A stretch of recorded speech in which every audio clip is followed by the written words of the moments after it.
The galaxy rejected humanity as a myth among the elder races. They were portrayed as a violent species from a forgotten world, unbreakable even by the gods of entropy.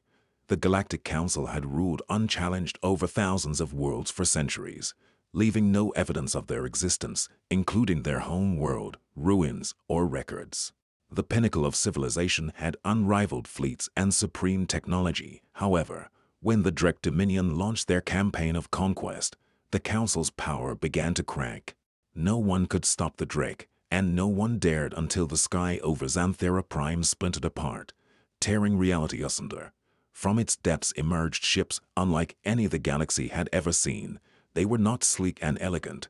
The machines of war were forged in an unseen battlefield, with no insignia and powerful weapons. The transmission came from a deep and resolute voice speaking in a language lost to time, announcing the return of humanity. Drek scoffed at the announcement to them. The story of humanity was supposed to intimidate the weak, who believed they had total power, and fired the first shot on a Drek battleship. The lead human vessel was attacked by plasma lances, which should have melted through any shielding and reduced the primitive relics to dust.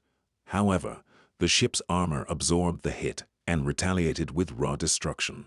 The Drek fleet was slammed by kinetic rounds the size of buildings, which burned through space and shattered shields meant to withstand the Council's might.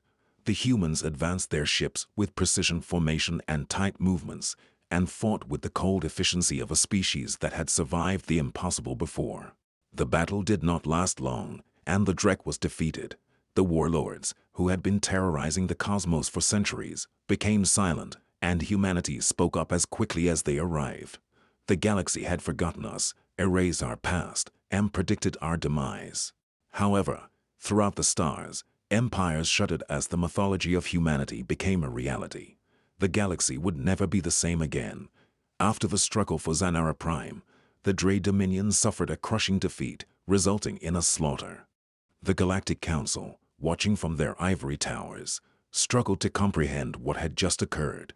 Legends had spoken of humanity as a brutal and fallen species that had burned too brightly and consumed itself in its own wars. Yet here they were, their ships prowling the wreckage. Humans arrived as conquerors, not for diplomacy, alliances, or forgiveness for their long absence. They scavenged their slain adversaries with cold precision. The High Chancellor of the Alvari Dominion, Vexar, was stunned by the news that the Drek Armada, consisting of 1,000 warships, had been defeated in just 4 hours. The Council had never witnessed such a swift and decisive victory. Vexar's blood went cold as she watched the human fleet on the whole map. Their warships formed an impenetrable wall in Drek-controlled space. There were no hails or diplomatic gestures, only an unsettling calm as if they were waiting for something. Had we sent a delegation, one of the counselors, or Azari brood? Lord rasped and clicked his mandibles, indicating uneasiness. We attempted to communicate with Vexar, but they ignored us. No response, no threats. A reptilian counselor from the Syndicate hissed, stating that quiet is worse than declaring war. Vexar agreed that ENS was a weapon used by predators. Meanwhile, on the bridge of the UHHS Retribution, Admiral Elias Veros watched as his fleet completed their sweep of the battlefield, leaving nothing salvageable for the enemy. The Drek fleet was now little more than floating scrap. The ship's AHI, Omen, projected casualty reports onto his command console.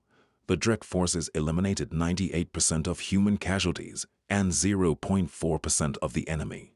Voss breathed slowly. It's too simple, he whispered. They were supposed to be the apex predators of this sector. Captain Ren Vasquez, standing next to him, smirked. They thought we were a myth. Admiral Ghost Stories do not usually shoot back. Voss was not smiling as they did not yet grasp their situation, but they will. A quiet chime rang across the bridge, and Manon's synthetic voice broke the calm. We intercepted Council communications, and they are watching and terrified. Good Veros advised them to be afraid and remember. The Galactic Council was paralyzed by fear as humans reappeared like wraiths from the abyss, their warships cutting through the Drek Dominion's armada with an efficiency that defied logic. His eyes darkened as he turned towards the viewport, staring into the void where the Council's greatest empires lay preparing the fleet he commanded. There were no boasting, threats, or ultimatums, just a calm, systematic elimination of everybody who stood in their way in the Council's capital, World Zor. High Chancellor Vexar convened an emergency summit. The Grand Hall, once a place of calculated diplomacy, was now filled with whispers of dread. Every empire had sent a representative. Even the Zari Swarm, who were known for their disdain for the Council, had joined the gathering. A massive holographic projection displayed the latest reports, revealing that humans were dismantling the Dominions, not just the Drek Armada, empire station by station, world by world. The Drek Vexar, once feared as brutal conquerors, now sees humans as prey in a crisis unlike any other. A Zirath Cow general clicks his claws against the stone table, causing a tense pause before one of the elf envoys. A deep blue-skinned diplomat named Kale Varys shakes his head. Zari's belief in brute force was seen as arrogant, but they should have recognized its futility.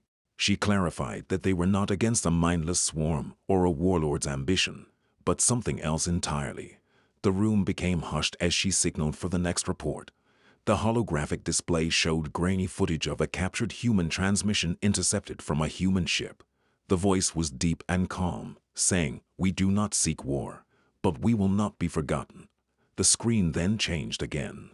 The image depicts a planet taken from the Drek, but instead of the expected mass slaughter, humans are rebuilding factories, orbital defenses, and even the local populace, who have been subjugated by the Drek, are left unharmed. Kalis is taken aback by the image and wonders if this is the work of an empire. Admiral Elias Voss witnessed his officers' efficiency and precision in bringing a Drek stronghold under human control. Their expressions hardened as they realized their mission was more than just a campaign. It was their legacy. The galaxy had obliterated humanity's history and moved on, vowing not to repeat the era. A quiet ping from the interface interrupted his thoughts. The fleet intercepted another signal from the Council, this time requesting immediate peace talks. Varos exhaled gently with a gloomy smile and whispered, finally understanding. Captain Vasquez raised one eyebrow. "Admiral, how do we proceed in negotiations?" Voss turned to face his officers, his voice steady. He looked back at the viewport where the rest of the fleet loomed, their weapons gleaming in the cold void. He said, "We make them remember who we are." The Galactic Council's message requesting peace talks had gone unanswered for days, weeks, and silence was all they received in return. However, the humans did not strike, invade Council worlds, or make demands. The Council had never witnessed such an eradication, rather than a battle. Historically, wars were drawn-out affairs fueled by politics, fragile alliances, and resource struggles. However, people fought differently, with swift, decisive battles that advanced like a force of nature, unstoppable and inevitable.